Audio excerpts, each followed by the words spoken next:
It was nearing midnight and the moon cast its pale light over the forest. I didn't know what I was expecting to encounter, but I felt an inexplicable unease. With only a flashlight and a weak cell phone signal, I ventured deeper into the forest. My steps crunched on the dried leaves beneath me.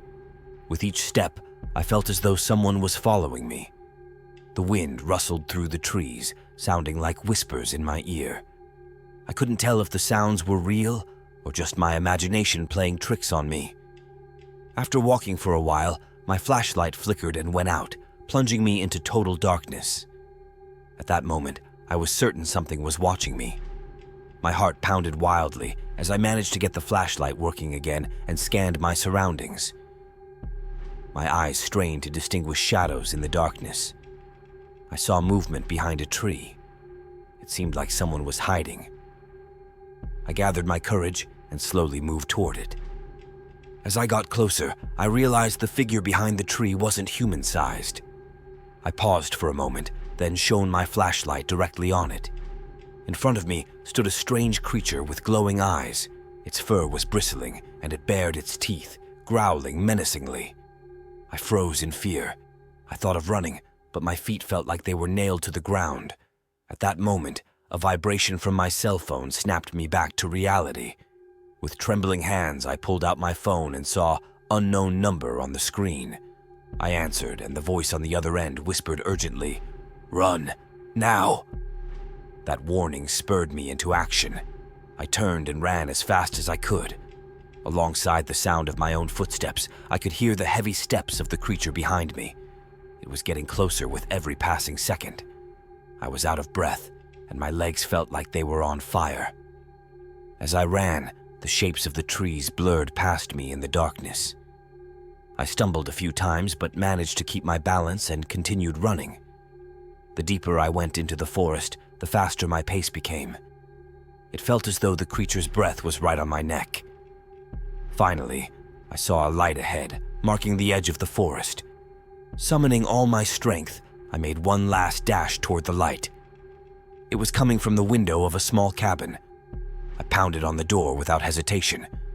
A voice from inside called out, "Who's there?" "Help, please!" I shouted.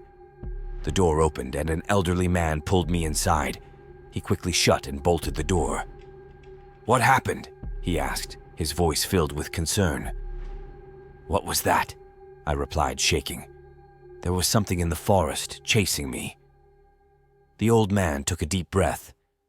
"They were right," he said slowly. "There is a spirit that roams this forest.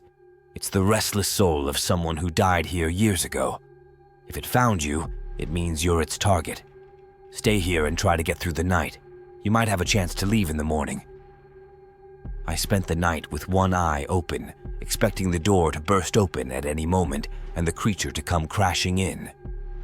The old man sat in a corner, watching over me like a guardian. Though he appeared reassuring, the deep lines on his face and his weary eyes showed that he was also deeply troubled by the situation. As the first light of dawn broke, the noises outside gradually subsided. When the sun rose, the old man opened the door and checked outside. "All right," he said. "It's time to go." When I stepped outside, the fear of that dark night was still within me. The old man guided me and helped me find my way out of the forest. With every step, I kept looking over my shoulder, fearing the creature might still be following me. But it was nowhere to be seen. From that day on, I never set foot in the forest again. Yet, even now, when the wind rustles through the trees at night, memories of that ominous night flood my mind, sending chills down my spine. Since that incident, I've been vigilant at all times. Sometimes when I wake up at night and look out my window, I feel like I can see a pair of glowing eyes watching me from the depths of that dark forest. Even if it's just a feeling, that fear continues to live within me. One weekend morning, I decided to go to the forest to escape the noise of city life. I packed a backpack with some water, food, and a small first aid kit. My plan was to find peace in nature and take a few hours' hike.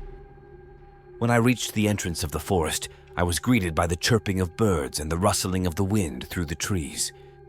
I took a deep breath, inhaling the fresh forest air, and stepped onto the path. At first, everything was perfect. The silence and beauty of nature captivated me. The scent of pine and earth was intoxicating, and I felt my stresses melting away with each step. After an hour of walking, I veered off the path into an area I had never explored before. My curiosity got the better of me, and I wanted to discover new places. However, as I went further, I realized I was delving deeper into the forest. The trees had thickened and surrounded me, and even the sunlight struggled to reach the ground, creating an almost twilight ambience. I continued on, pushing past thick underbrush and climbing over fallen logs. The deeper I went, the more the forest seemed to close in around me. The air grew cooler, and a strange stillness settled over the area. It felt as though the forest itself was holding its breath. After a while, I came across something I had never seen before. In the middle of the forest stood an old, seemingly abandoned cabin. Vines crawled up its wooden sides, and the windows were clouded with dust and grime. Curious, I approached the cabin. The door was ajar, so I decided to take a closer look. As I stepped inside, the floorboards creaked under my weight, and a musty smell filled my nostrils. Inside, the cabin was filled with the remnants of a life long forgotten. Dust-covered furniture, old books scattered across the floor, and cobwebs hanging from the ceiling corners. The air was thick with neglect and decay. As I explored, I found an old journal lying on a rickety table. Blowing off the dust, I opened it and began to read. The journal belonged to a man who had lived there many years ago. He wrote about his solitary life in the forest, finding solace in the quiet and the beauty of nature. But as I read further, the tone of the entries began to change. The man started writing about strange sounds at night and the feeling of being watched. His entries became increasingly frantic, describing encounters with an unseen presence that haunted him. The final entry was particularly chilling. He wrote about hearing whispers in the wind and seeing shadows that moved with a life of their own. The last line read, "If anyone finds this, beware.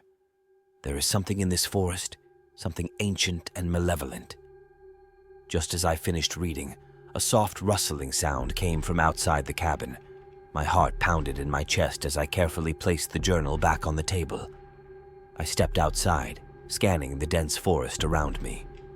There was no one in sight, but the feeling of being watched was undeniable. Determined to leave, I quickly retraced my steps. However, after several minutes of walking, I found myself back at the cabin. Panic set in as I realized I was disoriented and lost. No matter which direction I took, I ended up at the same place. In front of the cabin, on the ground, I noticed a strange symbol carved into the dirt. It looked like a circle with intricate patterns inside. Next to it, I found an old compass. I picked it up, hoping it might help me find my way out. To my dismay, the needle spun wildly, unable to find north. Instead, it pointed directly at the cabin. As night began to fall, the forest grew even darker. The shadows lengthened, and the once comforting sounds of nature were replaced by an eerie silence. I decided to follow the symbol's direction, hoping it would lead me to safety.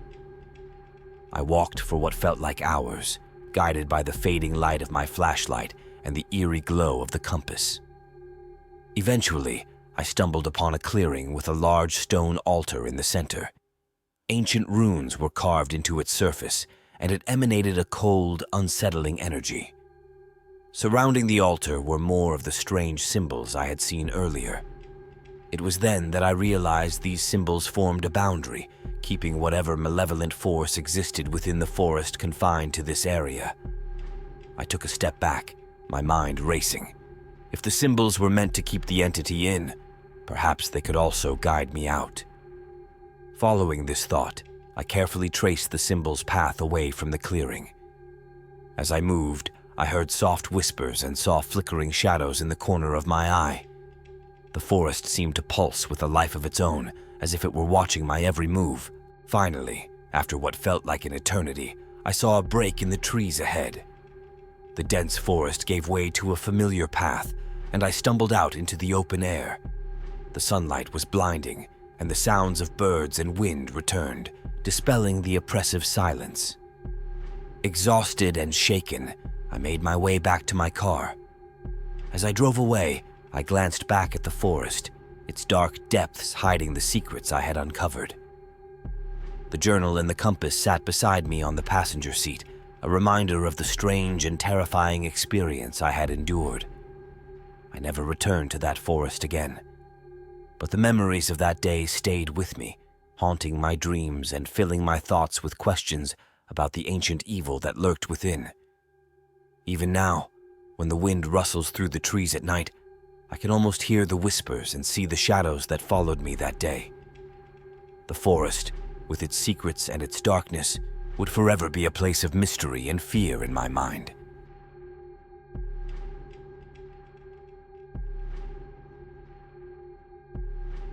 Last summer, I decided to escape the stress of city life by spending a few days in a remote mountain village. The village was surrounded by dense forests, making it the perfect place to reconnect with nature. I thought a hike into the depths of the forest would be the perfect way to relax.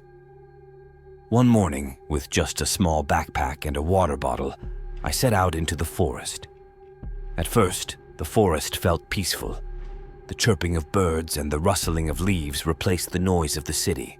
Along the way, I picked a few wildflowers and occasionally stopped to take photos of the natural beauty. As the hours passed, the path narrowed and the surroundings grew darker. Gradually, I found myself deep in an unfamiliar part of the forest. It was getting dark, and suddenly, an eerie silence fell. The birds stopped singing, and even the wind seemed to have died down. It was as if the forest was holding its breath, watching me. After a while, fatigue overcame me, and I decided to rest at the base of a tree. My eyelids grew heavy, and I couldn't fight it anymore. I fell asleep. When I opened my eyes, the sky was completely dark, and the surroundings were pitch black. Even the moonlight struggled to penetrate the thick foliage of the forest.